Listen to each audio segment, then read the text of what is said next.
এবার শিক্ষিত সমাজ যারা আছেন, স্কুল কলেজ ভার্সিটির বাইরা, আমি আপনাদের একটু সাহায্য আশা করব। রাষ্ট্রবিজ্ঞান আছে, রাষ্ট্রনীতি, সমাজনীতি এবং প্রত্যেকটা সেক্টরে এক একজন বড় বড় জ্ঞানী ব্যক্তিও ভাইজান। গভীর মনোযোগ একটু তোমার তো বলা সিস্টেম দিব না রে। আচ্ছা, একটু খেয়াল করেন, এখানে অনেক সন্তানের বাবা আছে, অনেক এমন ভাই আছেন নিজে পড়ে নাই, ভাইকে পড়াচ্ছে, বোনকে পড়াচ্ছে,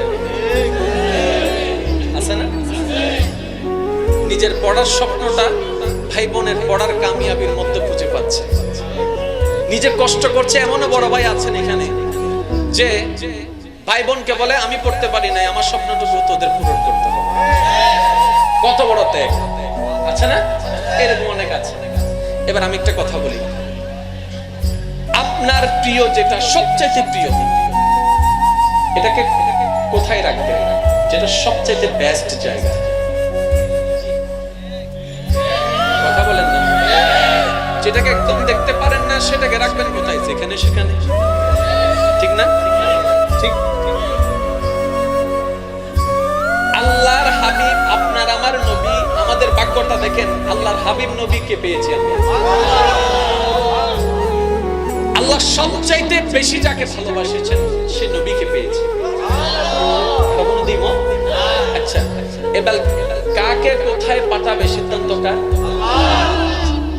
নবী যখন দুনিয়াতে আসছেন সে সময়কালে সারা বিশ্বের ভিতর সবচেয়ে স্ট্যান্ডার্ড দেশ কোনটা ছিল? রোম। কিছু কথা বলেন। রোম দেশ ছিল, পারস্য দেশ ছিল সবচেয়ে স্ট্যান্ডার্ড। জ্ঞানে, গুণে, শিক্ষায়, যোগ্যতায়, ব্যবসায়, বাণিজ্যে সবচেয়ে স্ট্যান্ডার্ড ছিল রোম।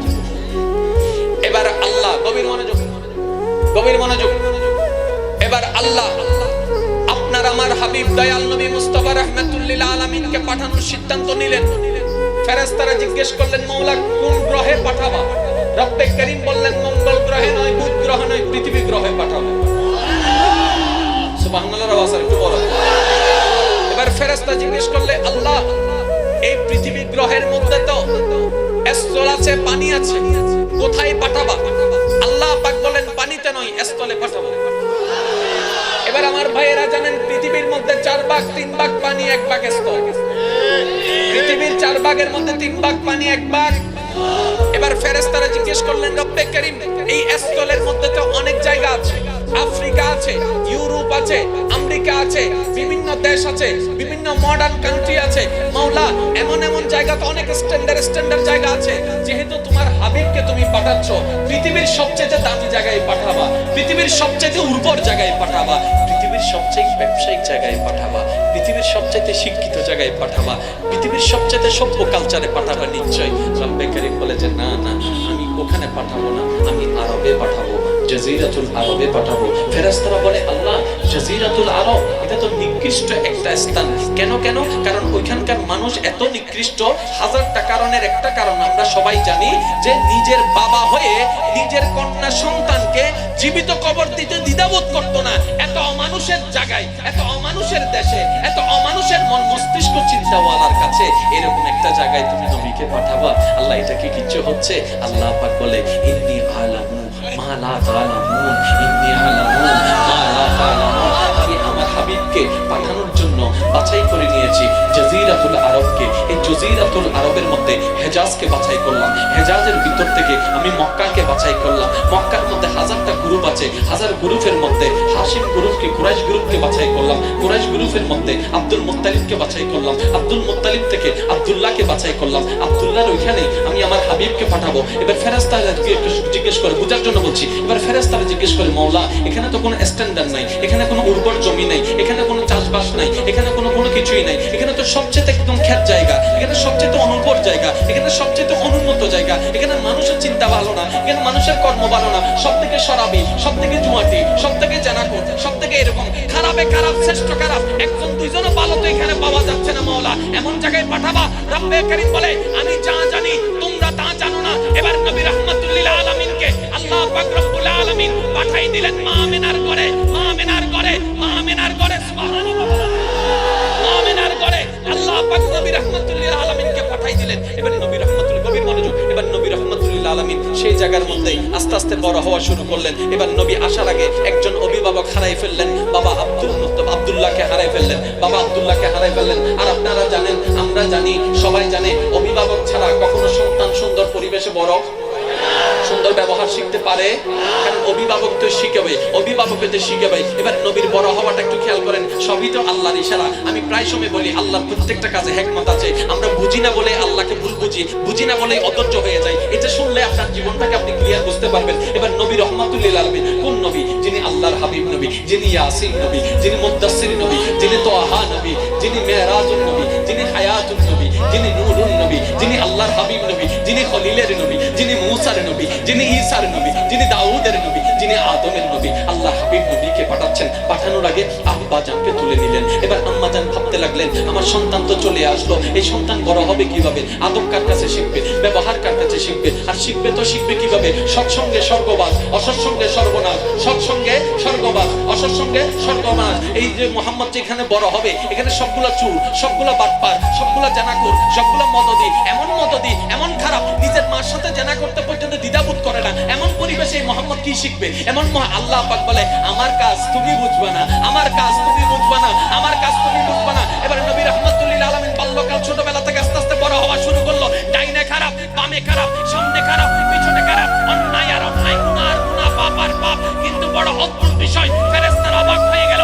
আমার নবীর যখন 40 বছর বয়স মুবারক হয়ে গেল, আল্লাহ পাক নবুয়তের এলান দেওয়ার ঘোষণা করে দিলেন। আমার নবীর এর আগের জীবনকে এমন ভাবে কাফেররা পরিলক্ষিত করেছে, নবীর চরিত্র দেখে, ব্যবহার দেখে, কথা দেখে, ওই বেঈমানগুলাই নবীকে বিশ্বস্ত বলে আখ্যায়িত করেছেন। এমন পর্যন্ত আবু জাহেল বলল, কারো কাছে সম্পদ নিরাপদ না থাকতে পারে, আব্দুল্লাহ ছেলের কাছে সম্পদ নিরাপদ থাকবে, আব্দুল্লাহ ছেলের কাছে নিরাপদ থাকবে। এবার ফেরেশতারা রব্বে কারীমকে বলে, আল্লাহ মামেলা বুঝলাম না।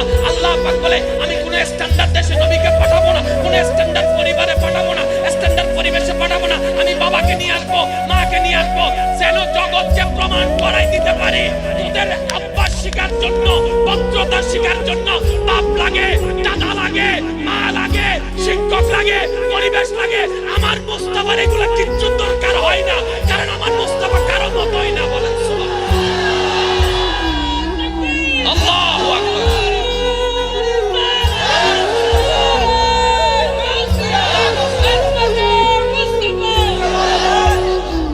দুনিয়াতে আসার আগে বাবা আমি কি বানাই বলছি নাকি? জানেন যে সেগুলাই বলছি, শুধু আল্লাহর হিকমতটা বোঝানোর চেষ্টা করছি। দুনিয়াতে আসার আগে বাবাকে উঠাই নিলেন, দুনিয়াতে আসার পরে আম্মাকে উঠাই নিলেন, কিছুদিন পরে এসে দাদাকে উঠাই নিলেন। জগৎ বলে এটা আবার কেমন হাবিব, জগতে বলে এটা আবার কেমন আল্লাহর প্রিয়। জগতে ভাবতে আছে জগতের জ্ঞান দিয়ে, আল্লাহ তো আল্লাহর হিসেবে। এখান থেকে শিক্ষা কি শুনে রাখুন, আল্লাহ যাকে ভালোবাসে কেড়ে নেয়, আল্লাহ যাকে ভালোবাসে কষ্ট দেয়, আল্লাহ যাকে ভালোবাসে পরীক্ষা করে, আল্লাহ যাকে ভালোবাসতে চাই, কাছে টানতে চাই, তার উপর দুর্যোগ বাড়াই দেয়, কষ্ট বাড়াই দেয়।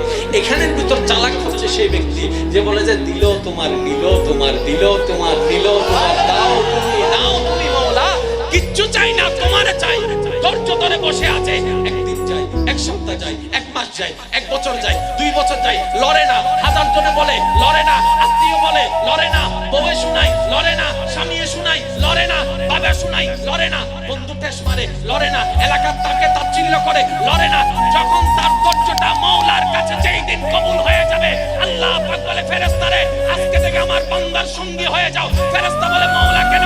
আল্লাহ পাক বলে তার প্রতিটা কর্মে সে আমার উপর সন্তুষ্ট ছিল, আমিও তার উপর সন্তুষ্ট হয়ে গেলাম। ইন্নাল্লাহ মা'আস সাবিরিন। আপনার জীবন ভালো লাগছে?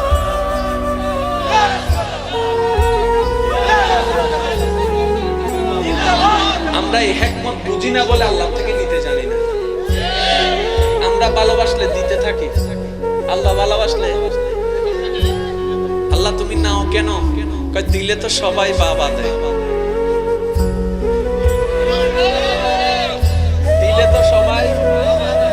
আসল কে নকল কে কখন বের হবে? যখন নেওয়ার পরে বাবা দিবা তখন না। আইলে তো সবাই থ্যাংক ইউ বলবে। কৃষ্ণ মাতের কা মানুষ আরো জোর হন না। আইলে তো সবাই থ্যাংক ইউ। আসল বন্ধুকে যে পাও না পাও থ্যাংক ইউ। যেমন মায়ের ভালোবাসা সবার চাইতে ডিফারেন্ট। আপনারা কেন বলেন? কারণ সব ভালোবাসা বলে যে কিছু না কিছু লাগবে। বিদেশ থেকে আসার সময় এক একজনের এক এক দাবি, এটা লাগবে সেটা লাগবে। একমাত্র মা বলে যে বাপ কিচ্ছু লাগবে না, তুই আসলে চলবে। ঠিক না বেঠে? আরেকটু জোরে। তাহলে সেই জন্য তো মায়ের ভালোবাসা স্পেশাল। এবার আল্লাহর নবী কি বলছেন দেখেন, 70 জন মায়ের চাইতো 1000 গুণ বেশি প্রতিটি বান্দাকে রব ভালোবাসে। তাহলে আপনি একটু কল্পনা করেন, আল্লাহ ভালোবাসলে, যেন বলেন আল্লাহ ভালোবাসলে। আর যারা ধৈর্য ধরে, আপনারাই তো বলেন, আপনারাই শুনেছেন, ধৈর্য ধারণকারী কখনো বিফল কিভাবে যায় না। একটা মনে রাখবেন এই কথাটা, ধৈর্য ধারণকারী কখনো বিফল। ধৈর্য ধারণকারীর জন্য নিয়ামত অডেল। ধৈর্য ধারণকারীর জন্য নিয়ামত, ধৈর্য ধারণকারী কম পায় না, বেশি পায়। এবার শুধু আমি আপনাদেরকে আল্লাহর জন্য যদি ধৈর্য ধরতে পারেন নিজের জীবনে, এতটুকু মনে রাখবেন, যা হারাবেন তার চাইতে 10 গুণ। যা হারাবেন তার চাইতে আরো 10 গুণ পাবেন, এটা আল্লাহর ওয়াদা। কিন্তু সময় কখন আসবে সেটা আপনি নির্ধারণ করতে পারবেন না, সেটা মওলার ইচ্ছা। আমরা ভুল করি কোথায়? আমি যেহেতু পরিশ্রম করেছি আমাকে পাইতেই হবে, পাইতেই হবে, পাইতেই হবে, আমরা নির্ধারণ করি। আল্লাহ পাক বলে যে তুই কে নির্ধারণ করা? তুই আমার উপর ছেড়ে দে না, তুই আমার উপর খুশি থাক, আমিও তোকে খুশি করে দেব। আমরা তো আল্লাহর উপর খুশি থাকতে পারি, যার কারণে আমাদের সবকিছু গন্ডগোল হয়ে যাচ্ছে। ওই রকম জিনিস জন্য যে মজলিস, এটার নাম মাহফিল। শেষ করে দিব? বিরক্ত হচ্ছেন ভাইরা নাকি আমিও দাঁড়াই যাব? দাঁড়াই যাব। আমার এতক্ষণ তো অনরার পক্ষে আসিলাম, অত নিদানের পক্ষে যাবি, কষ্ট হচ্ছে। এবার আশিকরা প্রস্তুত থাকেন, আশিকরা মনের কান প্রস্তুত। আপনারা জানেন নবী আল্লাহর বান্দাদের মধ্যে এমন একটা গ্রুপ, এমন একটা দল, যারা দোয়া করলেই দোয়া কবুল, দোয়া করলেই দোয়া। এটার ফেরত, এটা উল্টাই দেওয়া। আচ্ছা, এই সুযোগটা যদি আল্লাহ আমাদেরকে দিতেন, আচ্ছা যাও তোমাদেরকে 5 মিনিটের জন্য সুযোগ দিলাম, 5 মিনিটে যে যা দোয়া করবা সব কবুল। যদি আল্লাহ আমাদেরকে 5 মিনিটের জন্য সুযোগ দিত, অবস্থা কি তো জানেন? ওই ঘরে 3 জন মরে গেছে, এই ঘরে একজন কানা হয়ে গেছে, ওই ঘরে একজন পা ল্যাংড়া হয়ে গেছে, ওই ঘরে একজন এমন হয়েছে। কি রে ব্যাপার কি? সবাই দোয়া করছে, আল্লাহ আমার শত্রু যেন কানা হয়ে যায়, আল্লাহ আমার শত্রু যেন ল্যাংড়া হয়ে যায়। সেজন্য আল্লাহ এই সুযোগ আমাদেরকে দেয়। এই সুযোগ আল্লাহ কাদেরকে দেয় জানেন? এবার আসেন, রাষ্ট্রবিজ্ঞান নিয়ে যারা পড়ালেখা করছেন, আমি আপনাদের মনোযোগ আকর্ষণ করছি।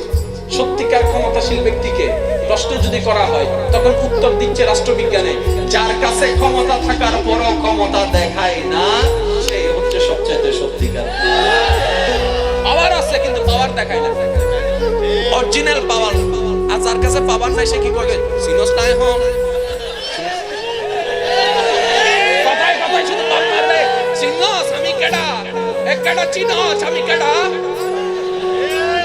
আর যার কাছে পাওয়ার আছে সে বলবে যে আমি ছোট, আমি ছোট মানুষ, আমি সামান্য মানুষ, আমি সামান্য, আমি কিছু না ভাই, আমি কিছু না, আমি কিছু না। এটা হচ্ছে আসেওয়ালার লক্ষণ। সত্যিকার জ্ঞানী কে? যে 1000টা শুনবে, চোখ 1000টা শুনবে, আর যে পড়ং পড়ং পড়ং পড়ং পড়ং পড়ং পড়ং পড়ং পড়ং। সেজন্য বলে জ্ঞান যখন বেড়ে যায় জবান তখন চুপ হয়ে যায়। না ভাই, আপনাদের আমাদের জীবনে যেন আমরা বন্ধু বান্ধবের জীবনে, ঘরের জীবনে যেন এই জিনিসটা অ্যাপ্লাই করতে পারি। বেশি কথা যেন আমরা না বলি। আমরা 10টা শুনে একটা বলবো, কিন্তু ওই বলাটা এমন ভাবে বলবো যেন কেউ ফেলতে না পারে। এই কথার একটা দাম, এই কথার একটা দাম। এবার আমার যুবক ভাইরা, আপনারা একটু মনোযোগ। আল্লাহর পরীক্ষা, আল্লাহর মহব্বতকে একটু খেয়াল করুন। মুসা নবী, আল্লাহর পয়গম্বর, আল্লাহর জলিলুল কদর একজন প্রিয় বান্দা, একজন পয়গম্বর। আল্লাহ পাক ওনাকে নবুয়ত দান করেছেন, আল্লাহ পাক ওনাকে কিতাব দান করেছেন, আল্লাহ পাক ওনাকে অনেক মুজিজা দান করেছেন। ওনার হাতে একটা আসা ছিল, লাঠি ছিল, ওনার এই লাঠিটা ফেলে দিলে সাপ হয়ে যেত, এমন আল্লাহ পাক ওনাকে হাজার হাজার হাজার হাজার মুজিজা দান করেছেন। কিন্তু এই মুসা নবী দোয়া করে 1000 জনের তকদির পাল্টাই দিয়েছে। আপনারা জানেন ছোটবেলায় ফেরাউনের ঘরে জিহ্বার মধ্যে কি লেগেছিল? বলেন না।